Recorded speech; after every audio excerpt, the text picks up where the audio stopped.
Recording. And then you can edit. Here we go. Oh, it's just audio. Awesome, thank you. Oh, also, Tini, Yeah. if the audio is like, Sean, closer to your mic, give me like a What now? closer. Yeah. Yeah.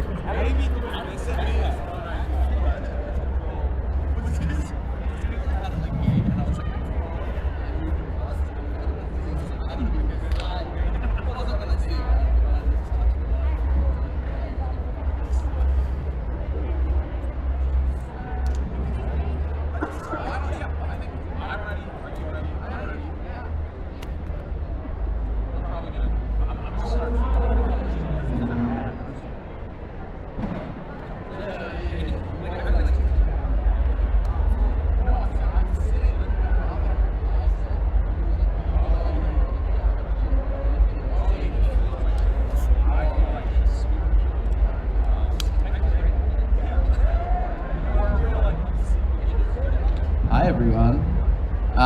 Welcome in. If you are coming from this morning, welcome back. If you're not, welcome in.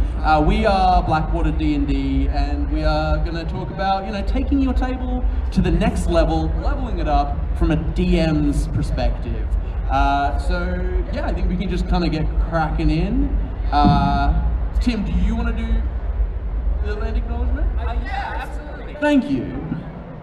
I'm just going to take this out because I find it a little easier, but absolutely want to acknowledge the traditional and unceded territories of the Musqueam, Squamish, Tsleil-Waututh, and Stolo people. We are so honored and privileged to be able to work and play on their land. We really appreciate that. 100%. Yeah. All right. So who we are, if you missed this morning, we are Blackwater D&D. We do a Twitch stream where we play D&D.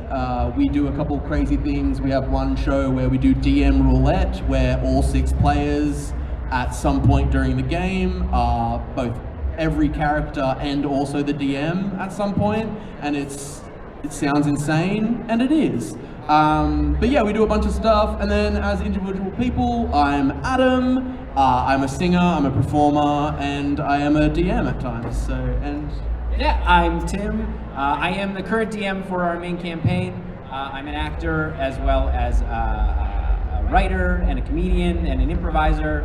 That's me. Hi, everybody. My name's Sean Deppner. I'm an actor and such a nerd, and it's such a pleasure to be here. Yeah. I've been coming to Fan Expo for a long time, and this time I didn't have to pay for it. But we're not here to talk about that. I'm gonna stand up because that was hype. All right, so I think we could just. Well, I want to, before we get started, I do want to just, I was a little late this morning when I made this warning. We do swear. We're very sweary people, so this is your content warning, I guess. We might say. We'll try to be on our best behavior. We'll try. But I'm Australian, and legally I have to at least 3 times, or else they will, extradite. But yeah, sure, please. Okay, so. Oh, that's just a general rumble. So, we're here to talk about increasing narrative engagement from a dungeon master's perspective. We had a talk this morning about increasing narrative engagement from players' perspective. But now we're going to talk about what's it like behind the screen. So the main theme that we're going to talk, we have a while to talk about, which is exciting. We're going to get into some nitty-gritty stuff. Ease into it. But if there is one thing that everything that we're going to talk about revolves around tonight, is that you're not telling your story. You are, what's the rest of the thing that we said? You're telling our story. Yeah. It is about, D&D is a fundamentally collaborative pursuit. And if that's not for you, write a book. Yeah, writing a book is great. I love that. But if you want to play D&D, you have to come ready to pass the ball and accept that your plans are going to change, and then that's a good thing. That's the nature of the medium. And so a lot of places where engagement with players breaks down is when things can get a little precious. DMs can get ideas of how their campaign should go, or they stop listening to their players. And your players are your best friends. So, to start off, one thing we talked about this morning that helps create rapport and connection in D&D is the ability to be vulnerable. All the best role-playing moments I've ever seen or experienced have been these moments where their character did something, and them as people felt something, like big in their gooey insides. And that it only happens, people only allow their gooey insides to be felt when they feel safe. Because if things are sharp and prickly around, you don't want to be gooey, because the pricklies will mess up your gooeys. It makes sense, trust me. Write it in. Okay. No, let's dive into it. Okay, yeah. Welcome to Blackwater's Softs and Gooeys. And so, we all have that responsibility as players, but as DMs, we sit in a leadership role at the table. And so, our voice is the most important in terms of setting the tone, in terms of safety, and allowing those beautiful, vulnerable moments to arrive. So the question is, how do we facilitate that? How do we allow people to feel safe at our table? And one of those really cool things is just talking about it. I think there is everyone wants to be the DM who just shows up and like, welcome to Ravenloft, like you're doing this and it's gonna be amazing, and like never wants to break character, but just genuinely sitting and like talking with your players about what the expected tone of the thing is gonna be. What stuff do they feel comfortable engaging with? You know, if you're doing a real like hard-boiled crime noir, you're like, oh, I love 1920 stuff, crime noir stuff. But somebody's like, hey, I've got a history of alcoholism in my family. I'd love if we didn't touch on that. Like that could be a really awkward encounter 5 sessions in when they've just been keeping it really quiet to themselves for a while. Yeah. But if you talk openly, where it's like, hey, this is kind of the tone I'm going for, this is the genre, you obviously haven't nailed anything down, but checking in with your players and checking in, is there anything that makes them feel safe? Just that, you're already building that rapport that says, we can trust this person. Yeah, and importantly, off the top, like you do establish what we call lines. So like there are lines that you shouldn't cross as a DM, the players help establish that. They say, like using Sean's example, I don't want alcohol or like that kind of energy in the campaign if we can. You don't cross that line, but there's also veils. As a player, sometimes you don't know what makes you uncomfortable until you've been made uncomfortable by it. And so setting a tone at your table where your players know if they go, uh-oh, it's session 12 and that was uncomfortable for me, they can come forward and be like, I didn't like that. And you as the DM can be like, cool, we can facilitate that, we can pivot. I want you to feel safe at this table. Like, safety is more important than anything else. Like, your players, table first rather than the game. Absolutely. Like, you're all friends, right? Like, at the table, you should all have some level of friendship. You don't have to be best friends. Hopefully, you become best friends through telling this story together. But that layer of trust goes a really long way.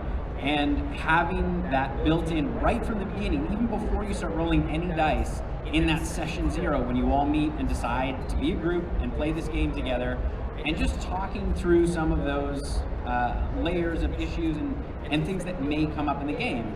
And it's also those session 0s are a really great way to gauge what is going to be interesting for your players. Yeah. You can start to mine in that session 0 themes or narrative devices or plot hooks that interest your players. If you're somebody who's, like Sean was saying, you're really into crime noir and maybe you want to do like a political spin on it as a DM, like you're really into that, but everybody you're playing with wants to do hack and slash, you're gonna have a hard, bad game. It's just not gonna gel well. So sometimes as the DM, you kind of have to put aside initially or throughout the game things that really excite you. But, and we'll talk about this a little bit later, there are ways to still incorporate what interests you as the DM, because ultimately you still are a player at the table and you should be having fun too. So there's ways that you can start to work in your interest into what's happening, but ultimately, especially off the beginning when you really want to get everybody on board and excited for the game, start where they're at, meet them where they're at, and start from that place, and your players will learn to gel together, and they'll be invested in the game right off the top. And then as the game grows, then you can start to weave in things that interest you, or and like I said, we'll get into this in the next beat, but you can start to work in other plot lines that are interesting to specific people, and maybe not necessarily the whole group. Hey Tim. Yeah. You said the phrase session 0 a few times there. What is that? I guess I should define it. So session 0, for those of you who don't know, is if you decide to play a game of D&D, hopefully, and to be perfectly honest, I didn't do this with our current game. It started as, we did it on New Year's Eve as a one-shot, and we had a bunch of friends together, and they all decided after that game we all wanted to keep playing. So we kind of had a session 0 after the fact, and that happens. But a session 0 is if you get a group of people together, you want to play D&D, you decide you want to play 5e, that's what you want to do, you all meet together and you talk about the game and what it's going to be like. That's a good place to start with. How often can we meet? Can we meet? Yeah, setting expectations for the game. If you want to play monthly, but everybody else is like, we want to play bi-weekly, we want to play twice a week, and you're just not cut out for that, or you're not prepared for that, you need to set that expectation with the players, like, I need more time to plan, or whatever it may be. And, you know, setting out scheduling, which can be the bane of many D&D groups. Setting out expectations and no-goes and topics that are off limits, or things that are okay to explore within the game. And also you can start to talk about character ideas. You know, you can start to mine the players. Some of them will come to the table really well prepared. They'll have a whole backstory and be very excited about their character they've been building for months in their head. And others will come with a very loose grasp on their character, or maybe this is the first D&D game they've ever played. So that can be a moment where you can kind of lead them along in questions and start to mine and tease out that. Oh, sorry, I thought there was feedback. You can start to tease out what might interest them and what kind of character they might want to build, and you can help them. So that's sort of what a session 0 is. It's like a game before the game starts.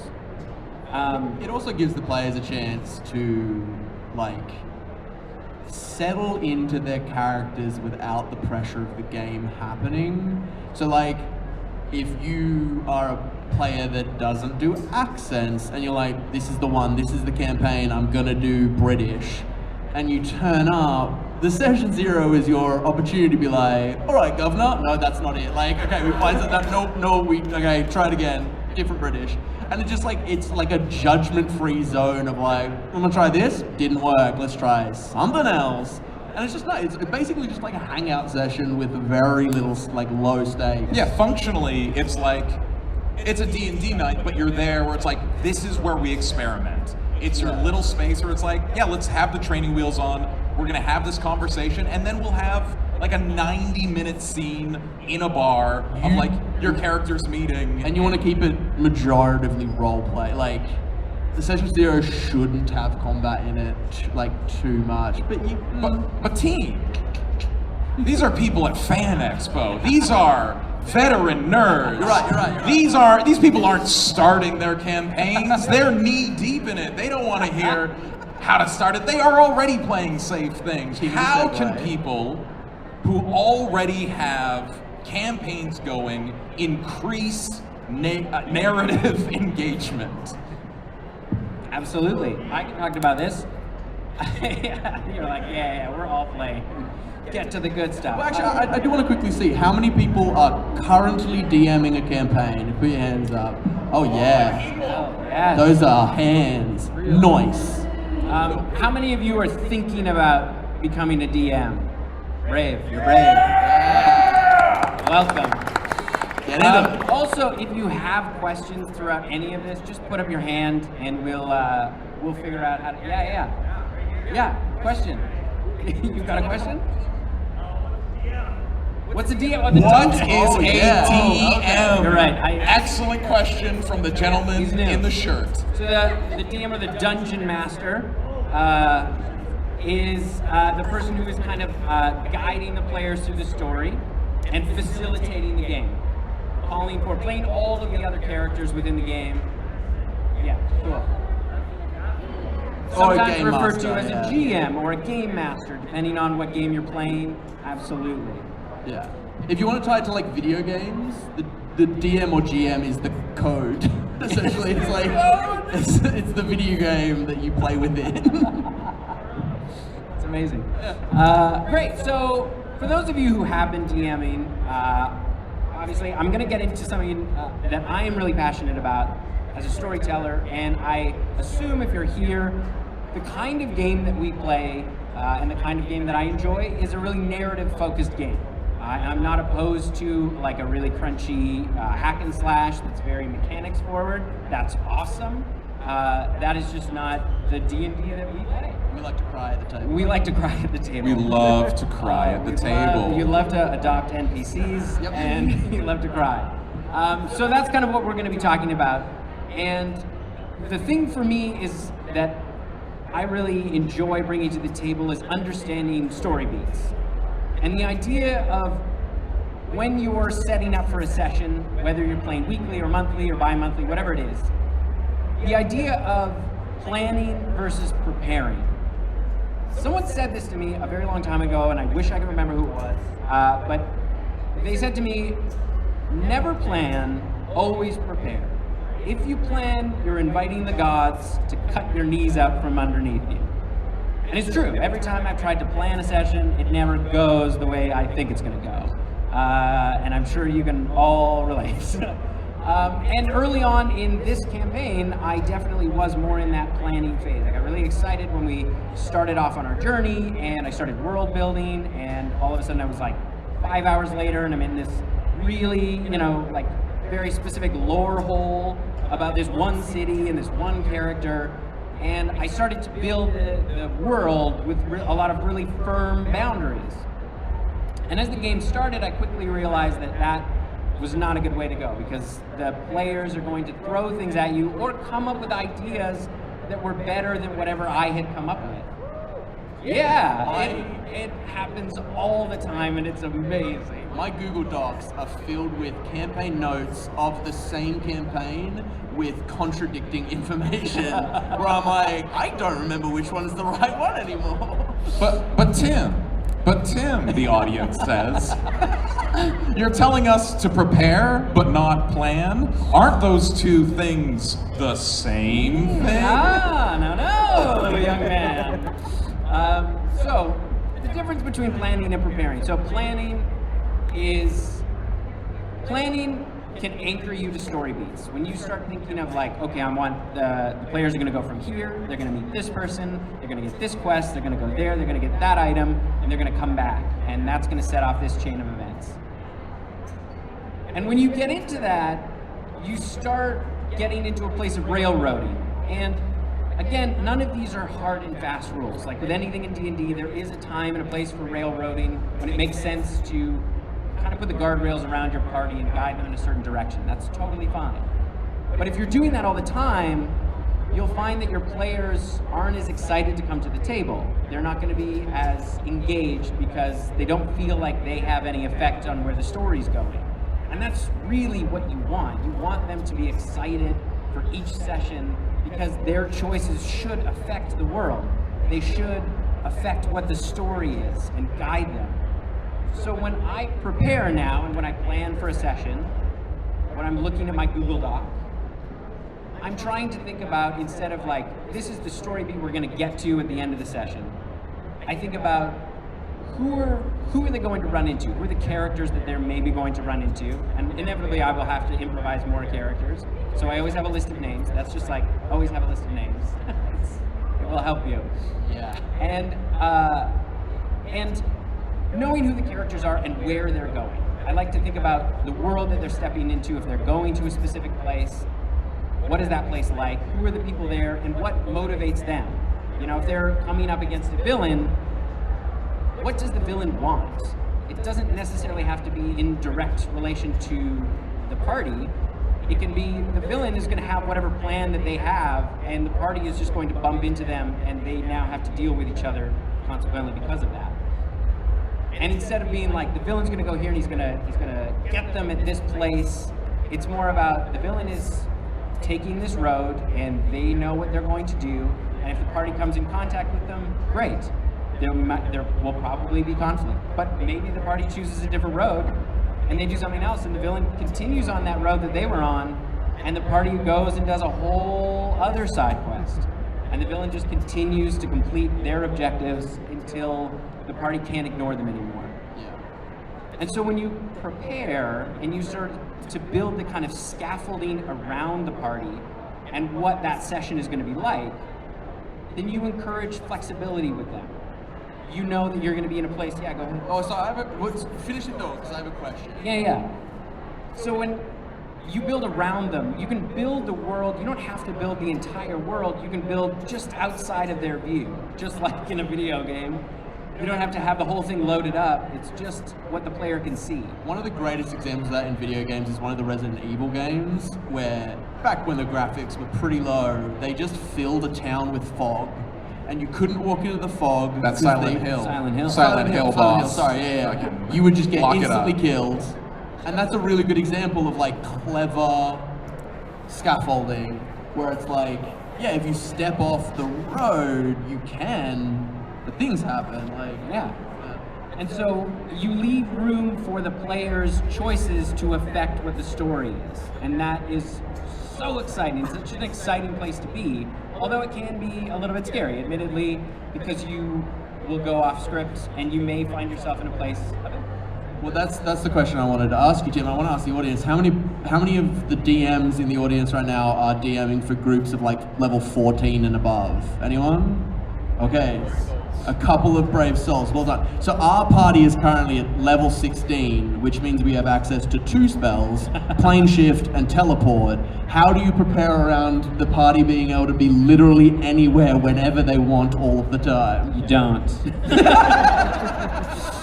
You know every time that they go to travel somewhere that anything could happen. And it's happened to me so many times. Yeah, and the fun thing about that is it leaves rooms for mistakes. Yeah. You can be in a place where you can make a mistake, and where the players can make mistakes and their characters can make mistakes, and that is a very fun place to be. I will say one of our best encounters of late was Sean's character, a wizard. We had to get to a place and he saw a mountain. He went, I could eyeball that. And he teleported us on top of the mountain, and then we hit the slope of the mountain and everyone started sliding down the mountain because he just like rolled a slight mishap on his teleport. And that was the craziest encounter because we were just trying not to continue sliding down a mountain. At altitude, too. At altitude, people get passing out. I got a horse with skis for feet. It was awesome. So it does put you as the DM in the position of having to improvise. Yeah. Which can be scary, but ultimately, you know the world. It's okay to build the world and understand how the world works, and the more that you understand how the world works, the easier it will be to improvise. And the more opportunities you give yourself to improvise, the better you will become at it. Improv is a muscle. I want to address world building for a second. I don't like we don't have a later slide about world building. No. Yeah, this is a good time Dive for into it. So a big thing that I find people run into when they're world building is they're like, I have to rationalize everything in the world per Earth's science. And that's not what you have to do. Like, unless your table is like a bunch of like geologists and stuff that are like, Which oh, I we wanna know play at that exactly. table. Yeah, that would be an amazing table. They'd all be dwarves. It would be sick as hell. But if they're not all geologists, your mountains can be wherever they want to be. And the phrase "a wizard did it" is really strong for world building. If your party is like, it doesn't make sense, there's a river here, you're like, it doesn't make sense, magic, idiot. Like, what? So like, don't pigeonhole yourself world building, worrying about science. Who needs science? We're in D&D, baby. And I'll say, just jumping off of that, I don't know about all of you, but I, as a DM, feel a tremendous amount of pressure to just like be perfect. Because we're nerds. We spend all our time watching TV shows that crews of people have crafted writing based on a book that some guy spent 20 years trying to craft. And so we know what good storytelling looks like. And so one of the best things you can do for yourself as a DM is just give yourself the room to not be Matt Mercer. Like, just allow yourself, just trust that your friends are showing up to have a good time and they're going to enjoy you doing your best. Because they don't expect you to be Matt Mercer, or you shouldn't. To go back to an earlier point, a really helpful tool to like continue that is checking in. Check in with your party. If your party is like, hey, we signed up for like a kick-ass backflipping hack and slash, and we're doing a sci-fi like crime noir, you can be like, oh, oops, like let's pivot back a bit maybe. Like, yeah, I see a question over here. Here, do you want to? I'll come to you. Yeah, sure. Oh, I can hear you.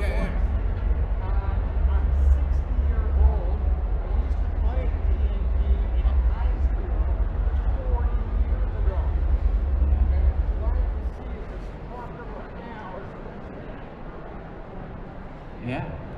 Yeah. You're 60 years old. You played D&D 40 years ago. and it's as popular now as it is then. It's back, baby. D&D's back. Yeah, well, Actually, never left. It never left.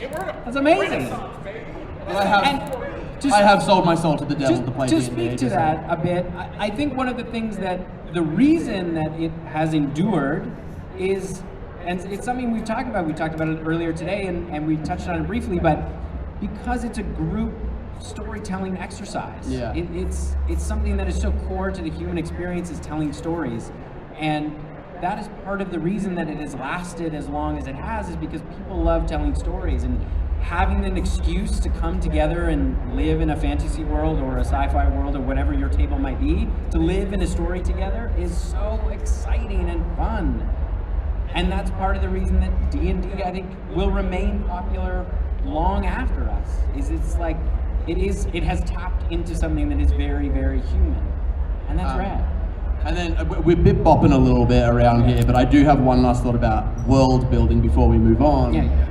And it's I find a lot of players make the whole world. If you've got a level 1 party, make a town, make a province. You don't need to know the major export of the capital city of 2 countries over. Like, no one's gonna need that information. They might later, and when they do want that, you'll have it in your back pocket ready to go. And world build for your table. So for example, Tim knows that when we meet someone, we'll ask them their names and we'll try to meet their friends. So Tim has to have a list of names and like world build around that. But if your party is like objective focused, tunnel vision, let's go do the thing, you don't have to world build like Doug's best friend's cousin. Like, they're probably never gonna meet that guy. You're good. Like, Yeah, I had a player in a campaign who was a halfling that was obsessed with sweet treats. So everywhere they went, they always asked if there was a bakery. And never, they could be in the smallest podunk town and they'd be like, where's the bakery? What's the specialty of the bakery? you build around that. So I literally, everywhere they went, I had to make sure that I built a bakery with a clever name and a specialty. If your party does like asking for people's names, do plan ahead, because I've fallen into the trap of like, oh, my name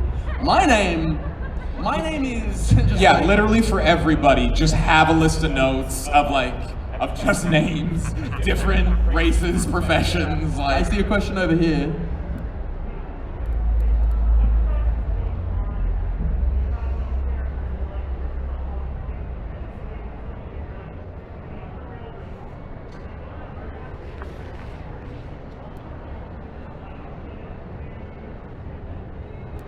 You just answered your own question. So what I hear was, can I summarize? Yeah.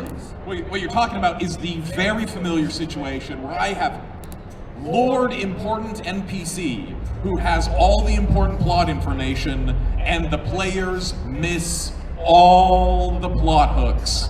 What do you do when your players miss everything important because they were teaching goats to ride unicycles. Can I give this answer? And it's 3 words: reduce, reuse, recycle. Just like. And what you said was, it's now Lord Timothy NPC. Like, anything that the players don't see, they don't know. So like, also have a weird-looking NPC explain pod hooks, and your party will always want to talk to them. Be like, "There's a goblin. He's got 3 ears." They'll be like, "What's that guy about?" I will say too, something fun, and depending on the information, if it isn't critical, another thing to do is just let them miss it. Yeah. But whatever that information is, that knock-on effect happens, and that thing gets worse. This party ignored. So an example from our game is they came across a bag of holding that was just for gold. It was called a bag of golding, but the whole thing was that it spit out counterfeit coins. And they found out pretty early on that it had counterfeit coins coming out of it, and they were like, "We should investigate that. We should figure out what that is." But they didn't for like 7 levels. And so that counterfeit operation got bigger and bigger and worse until... And now Tiamat is dead and there's a new god of greed. No. but building off of that, that's a really good point, is that if it is something that is not absolutely critical to the plot, and they can miss it, hints are only hints if you recognize them.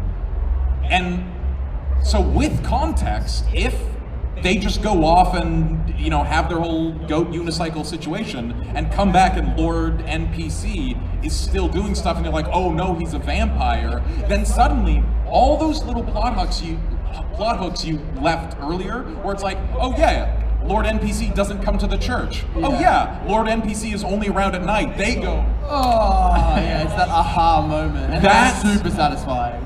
And then they're like, "Oh my goodness, we've been dealing with goats and unicycles for 8 months.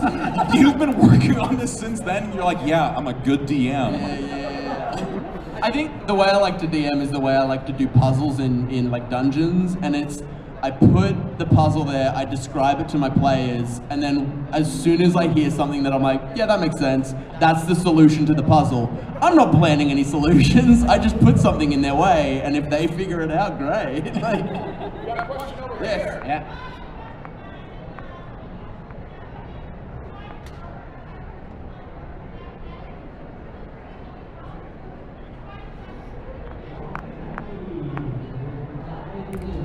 Yeah, absolutely.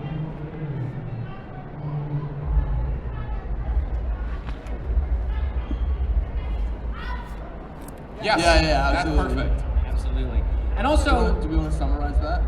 yeah, summarize you it. go for it. You. Okay, talking about like instead of planning, preparing like hints and clues, and those are the things that kind of drive the story forward.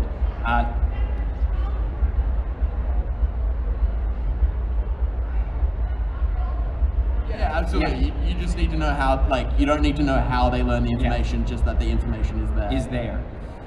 So circling back a little bit, Yeah. so talking about finishing up this particular slide with preparing. So when you get into those moments where you go off track or things go unexpectedly, the game won't fall apart. Yeah. You will figure out a way to get it back on track, or your players will offer some way that will get you back on track. And those are such gifts that really build trust with your players. And that's really what you want. You want to be building trust with them so that they know that they can take almost anything, they can do almost anything in the world, and it will have an effect, and they will get to see that and how it unfolds. Instead of them starting to editorialize what they're going to say, or if they start editing what they're going to do before they do it because they worry that, well, I don't want to put my DM in a place where they're going to be uncomfortable or not know what to do. You want to foster that spontaneity and trust with your players. So that is kind of the preparing in a nutshell. I think this segues us into an excellent next point. Yeah, go for it. With the next slide. Yeah. I believe is... Yeah.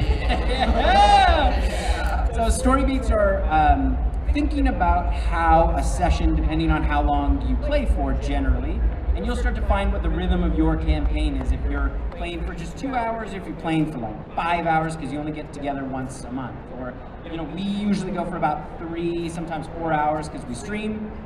And thinking about what beats you want to hit in that story. So when you start off where the player's starting, when you take a break, you know, having those moments where something goes really unexpectedly and you're like, all of a sudden you're like, ooh, I've run out of runway, I don't know what's gonna happen next. That can be a great place for a cliffhanger, for a break. It's like, oh, and that's where we're gonna have a little break, let's go get a snack, let's go get some water, whatever it is. That gives you a bit of breathing room to be like, okay, I'm gonna do a little bit of calculus and figure out where they are, what's going on. It gives you just like that 10-minute breather. Or if that's near the, like, you know, say you guys usually play for like 5 hours, so big sessions, but it's like hour 4 and something like that happens, that's a great place to end your session. Yeah. Even though it's early, if you end on a cliffhanger, and this is something that I really like doing and I really enjoy, but if you end on a cliffhanger, your scheduling problems will go out the window because your players will need the satisfaction of finding out what happens. What does a cliffhanger look like, Tim?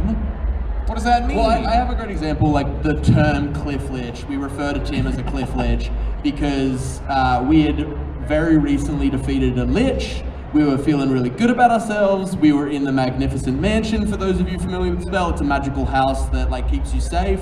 And the person who was responsible for casting this spell had an object on them that was attached to this lich, and it was basically like a Horcrux.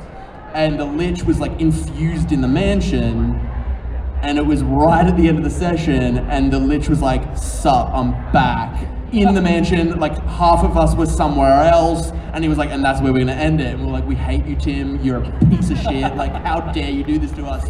And so cliff liching is like being a dirty little lich. Oh, and it feels so good. We do guys. like It to feels say so good. we do like to say that Tim gets his life energy from the cliffhangers, from the anguish that we feel when a fellow cliff lich in the back. He saps our life force by making us wait a Cliffhangers week. are so juicy. Every week, it's like, and that's where we're gonna pick up, and everyone just goes, oh! I don't think I've ever take ended. 10d8 necrotic. I don't think I've ever ended a Blackwater session without saying the phrase, I hate you, Tim. Like, no, I hate you. And sometimes, as you go on, you'll find that your players will do things that set up perfect cliffhangers. And those are even more satisfying because it's like, that wasn't I didn't do that. That was on you. Like, your character, like, a character will do something so unexpected that it's like, and that's where we're gonna end it. It's like, you're like, oh, no. It's very, very fun, and it creates a level of tension and excitement that really drives the players to want to come back to the table. Yeah. Question. Do you have an example of a moment like that? Oh, now I'm really on the spot. Cliff lich us right now and then we'll end it. We've had a number of, let's see, what was a recent one? We had, okay, here's one. So when they finally dealt with this bag of golding, and they went to what they called the money hole, which is like this big dungeon where all these Duragar had been employed by this new dragon tasked to create fake gold. And when they got there, the printing press had basically shut down. Like everything had already happened, Tiamat had already come, and there had been a big fight and Task had ascended, right? So they got there into this kind of like empty dungeon, and they were like, what's going on? And so they worked their way through that session, and it's like eerily quiet, they don't meet a lot of people, but then eventually they get to sort of the like treasure hoard room, and like out of this massive treasure pile comes this like zombie Tiamat that's like infused with gold and all like rotting flesh, and comes out of this like massive amount of gold, and that's where we ended the session. And they were like, oh god. Because we knew. Yeah. We knew how much trouble we were in next week. But that's a great example, but I think it can be simpler, because that's something you were building up True. forever. Because this is going to tie into something we're talking about later, where, like, yesing failure, where if your party is doing something complicated and something, you're doing a heist. Everyone loves a heist. They've snuck past the guards. They've shoplifted the keys, and they go to the thing, but they missed the plot hook from Johnny NPC, and so they have the key, and they go to put it in the thing, turn, and let me change it. Because I wanted to. They have to do a thieves' tools check. Okay. They have to do a thieves' tools check. Take us there. Yeah, we're getting there. And to unlock the thing, but the rogue rolls a nat 1, and so it's ting ting ting ting ting. Oh, clink clank. Oh no, it doesn't work. And then you hear wah wah wah as it activates the thing. Absolutely. Wah wah. And that's where we're gonna end that night. Like, I'm not as good as you at it, but the Tim's point had much is, practice. you want to leave them in a place where they're like, there is something that they immediately need to deal with. There is something that has changed the context of everything they've been doing, and they're like, let me get it! And you're like, no! And that done well will solve scheduling issues. Because if you leave them on a cliff and they're like, we need to solve this problem, everyone's gonna be like, when is the soonest we can play? Let's play then, do it, put it in the books. I'm taking a day off work. We need to deal with this problem. Because you'll engage them in a way that makes them feel like they're a part of the story. Yeah, because we want to have those satisfying endings, and that is kind of cliff glitching in a nutshell. Yeah. Basically, is like finding those beats, and don't be afraid to end the session early. Yeah. If a great cliffhanger appears, just end the session. Or just a dope line. I think recently we had the party split, best choice, I know.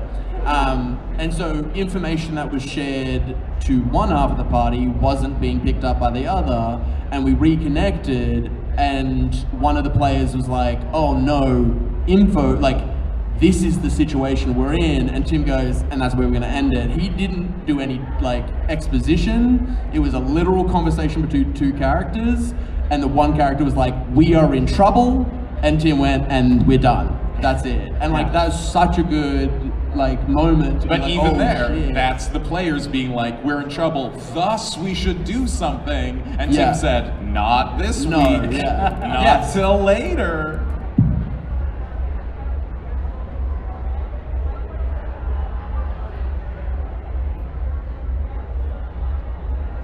Oh yeah. Yeah, What is the question? it's essentially a question on metagaming. If you're at a table and one player has information and the other characters don't, but they subconsciously are interested in that information without having access to it, and how to deal with that. I mean, how many people are playing in person? Because it's a little more difficult in person. Okay, there's a few of you. So jealous. Digitally, it's a real easy fix. You say, hey losers, take your headphones out, and you literally just talk to the one person. In person, Tim, I think you've had to deal with this in the past when we were playing in person. Yeah, it's part of it goes back to that session 0 and Yeah. establishing the kind of expectations around metagaming. Metagaming, when we say that, for those of you who don't know, anyone doesn't know, is basically you as the player understanding something that your character might not, and acting upon that, and making your character make choices based on information you understand as a player that your character might not necessarily know. So dealing with that in person goes, I think part of that is the conversation in that session 0 around metagaming. There is a level of metagaming that is hard to avoid, and that's okay. Especially in combat and things like that, you start to understand, and you're your healers are going to know that so and so is at low hit points or whatever, depending on how you guys talk about that at the table. But having that discussion around when you're playing, the expectation should be that you're involved in the role play and try your best. If your character doesn't know it, don't act as if don't force your character to make choices based on information that you understand as a player. And it honestly comes down to practice for those players, because it is hard. It's super hard not to be oh, for example, recently we've run into a person named the Prince of Pleasure, and I, as a DM who's looked at the monster manuals a lot, I know exactly who that is, but my character doesn't, and it's very hard to be like, as the character, not to just be like, bad, everything's bad, everyone is bad. So like, yeah, it really comes down to practice of the players just being kind of vigilant and doing a good job. But again, if you talk to them as a DM and be like, these are the expectations, and it helps to set that. And you can always throw us under the bus. Be like, yeah, I went to Fan Expo and these 3 dudes shouted at me, and they're like, I have to change. Look, I love it when you all met a game, but these 3 random guys, they said it's bad D&D, so you know, I have to. And they said they're gonna check up. So could you as my player change? Yes.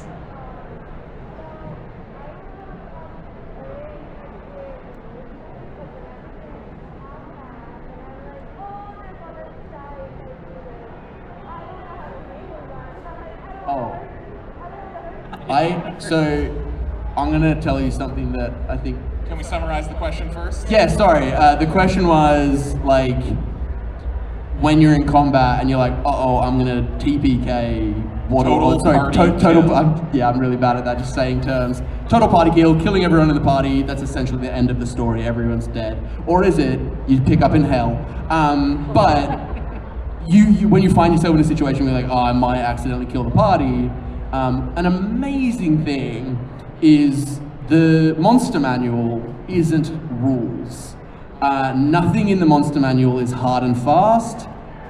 If you're like, oh shit, this monster has 150 hit points left and they all have 10 and like they're about to die, and the next player gets a good hit in and rolls like 30, 40 damage, or like whatever equivalent percentage, you can just be like, cool, that killed it. That was good. Yep, dead. Well done. Or like, even in the Monsters Manual, there are, of course, damage immunities and resistances and weaknesses. A really fun thing where you're like, I'm in trouble, but, you know, if a character introduces a new damage type that the thing hasn't gotten yet, you're like, and guess who's vulnerable to thunder? And not just that, it's stunned for 1 round. Yeah. If you can stun an enemy for 1 round, the party will win. Like, but also, I think too, it depends on the situation. Yeah. If your party got into that situation because of choices that they made, then I think you have to let a character die, or all of the characters die if it really comes to that, depending on where they're at in the story. I know you're like, it's so scary to think about. It is.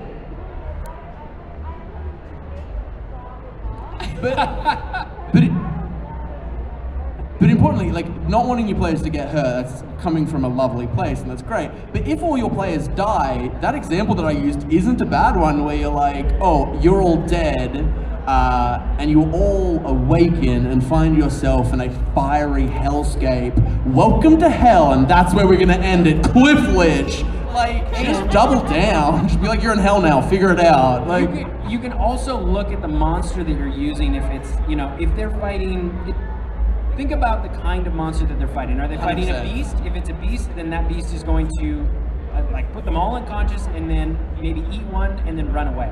Like, or if it's getting half health, like most animals will just run away. They don't want to die. yeah. And if it's a person, or like say An it's intelligent creature. an intelligent creature, maybe they just want to send a message of like, stop, like leave me alone. I'm gonna kill one of the party members as an example, and then I'm gonna leave. And this is a warning to you: if you continue this path, you're dead. Yeah. And so it's like, pardon?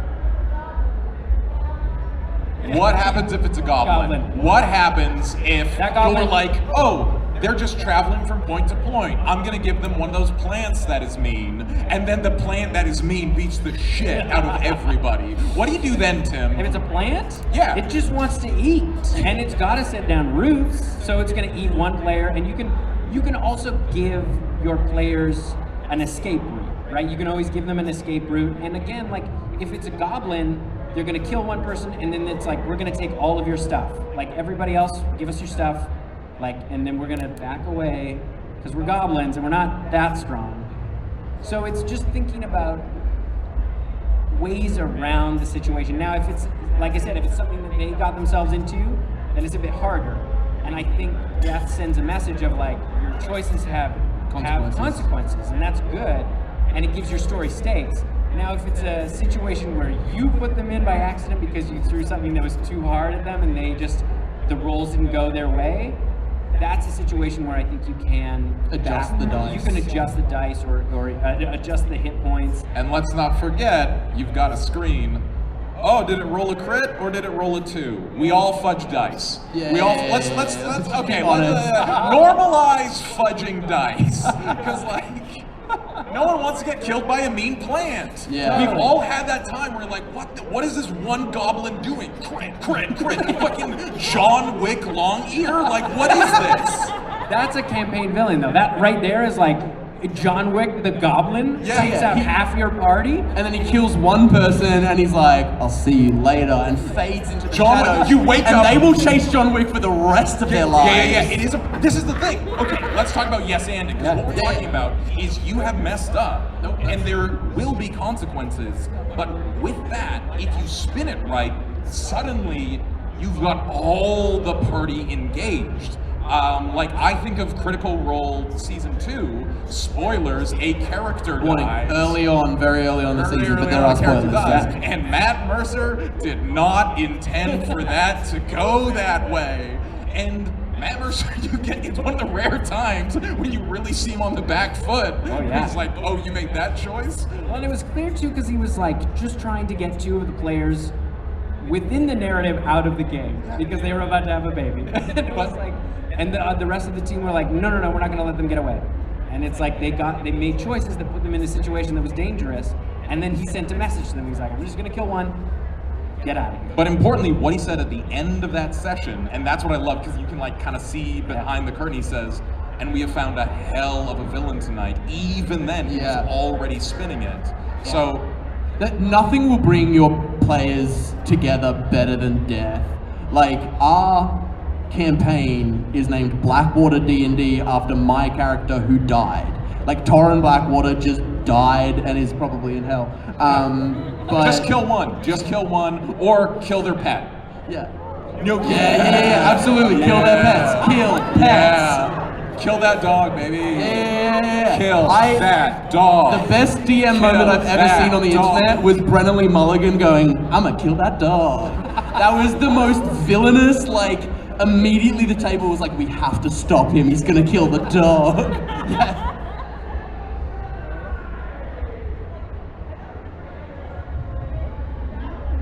Yeah, that's don't an bring your insane 10-month-old into battle. If you're Kill that 10-month-old. You're a bad parent if you're bringing a baby to a battle. Don't do that. No, I'm being silly. And I would like to talk about reckless yes-anding. So, often people relate D&D to improv, and no one knows this better than Tim, who is a professional improviser. He can speak more on that than anyone on the planet. But yes-anding is a fundamental improv skill, which is someone gives you an offer. Tim, give me an offer. Let's go to Fan Expo. Yes, let's. And when we're there, we're gonna do a talk. And look, now we're at the talk.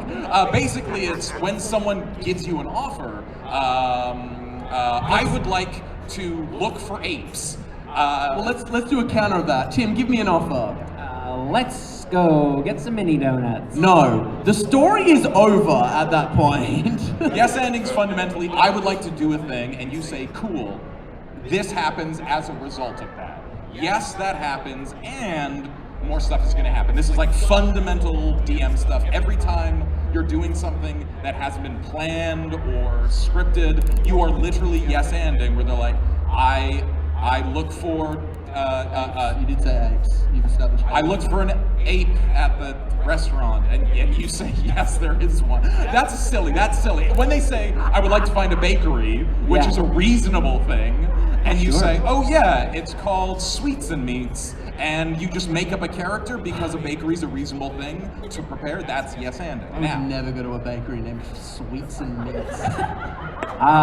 It's not a good bakery, but that's the one they have in town. They also have a secondary business, and we won't tell. What if I told you there's an orc outside with a sandwich board, and he's wearing a big like a big hat that's made out of croissants. I'm obviously investigating croissant hat. You're fundamentally yes-anding right now. Now, okay, that's the definition.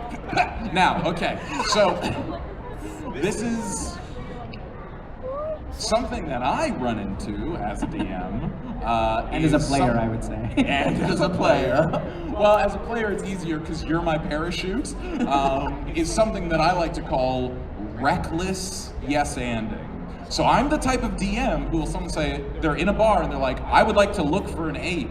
And I say, you find a whole troop, baby. What are you gonna do with these 40 baboons? And the problem with that is, yes, that's funny and hilarious, but now I've introduced a world where there's 40 baboons at a restaurant on trivia night. And now I have to address that because I'm also a world-building DM. So immediately I'm like, oh, this is a town where baboons are sentient. And that's not the campaign. So, true. So the thing is, when you're yes-anding in improv, generally speaking, like you want to yes-and everything, but as a DM, you are the one who's leading the ship. Yeah. And so every time you say yes to an offer, you always have to be thinking, what are 40 baboons gonna do? Like, you have to keep one eye on what's actually happening and one eye on what's happening down the line. And now, Sean, I hear the audience saying, but I've already yes-anded myself into a wild baboon-related situation. What do I do now? You live in the jungle. Oh, okay, cool. It's too late. Yeah, so building on that, the other phrase that can be your best friend as a DM to avoid reckless yes-anding, and this idea of informed yes-anding is thinking about the kind of bigger picture. When you say yes to something, you can always say yes, but. Yeah. If someone wants to look for an ape in the bar, yes, you can look for one, but I need you to roll an animal handling check.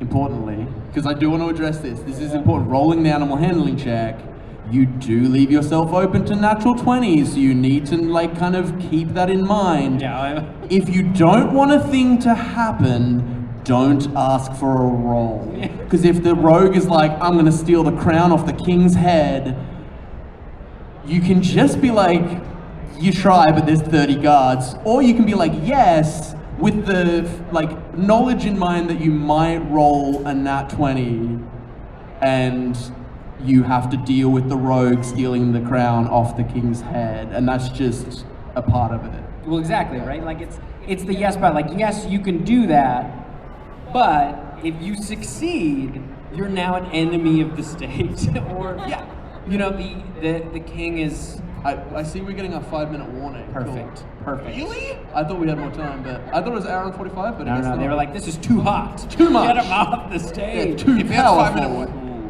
Yeah. Can I talk about the dangers of it? Get it. Okay, Yeah, get into it. Yes, how I came to find myself reckless yes-anding is I didn't want to be a railroader. I wanted to be the ultimate sandbox. Anything you want as a player, you can do. Let's do it. But where that gets into trouble is there are things in D&D that just aren't fun. Remember that session 0 where it's like, yeah, we've all decided we're doing a crime noir political thriller. You know what ruins crime noir political thrillers? 40 apes. And so like, you can, what seems like a good idea at the time, just jump genres. And I've seen, fun hack and slash beat 'em ups turn into political intrigues where the DM was like, ooh, that's so cool. And they get really excited, but that's not what the players signed up for. And wouldn't you know it, a couple weeks later, the players give it a shot, and then that's when the scheduling conflicts happen. Oh no, my sister's brother's birthday is on Tuesday. But what if the apes are bootleggers? You move away leave the from apes. telling our story, right? The story at the table, and you start telling your story because all of a sudden your interest and your excitement about one specific thing overrides what the players want to do.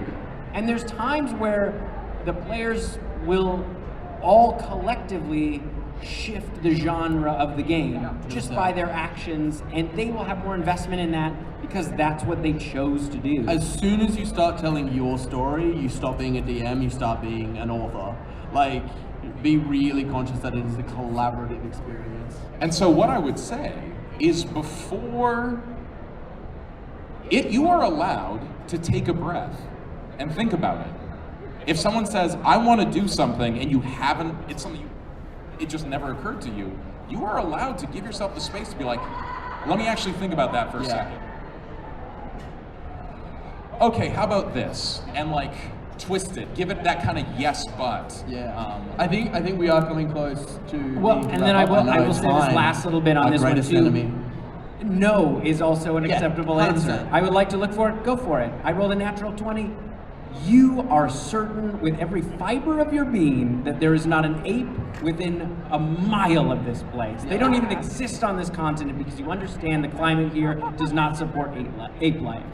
You can say no. And just to quickly address you've said yes, they rolled a natural 20. Sometimes it can be like they succeed in a way they don't expect. So I want to steal the crown off the king's head.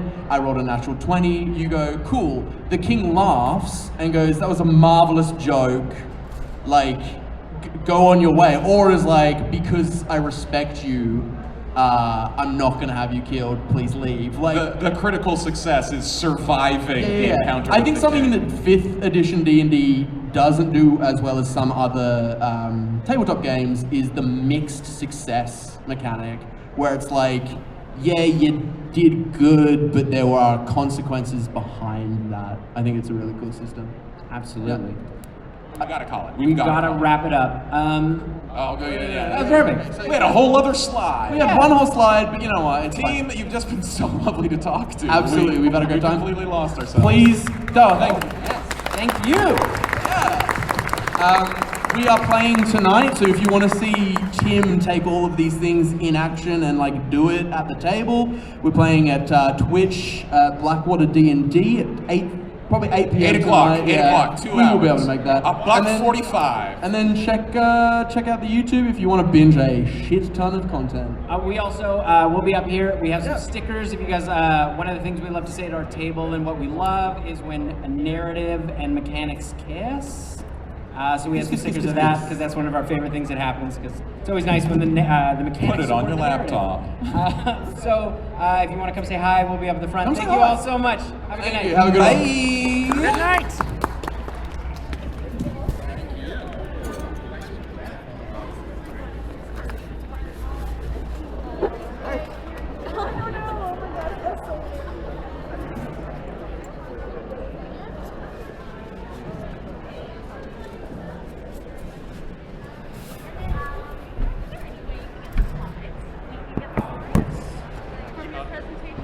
Definitely. They can get the slides from our presentation. I think M is going to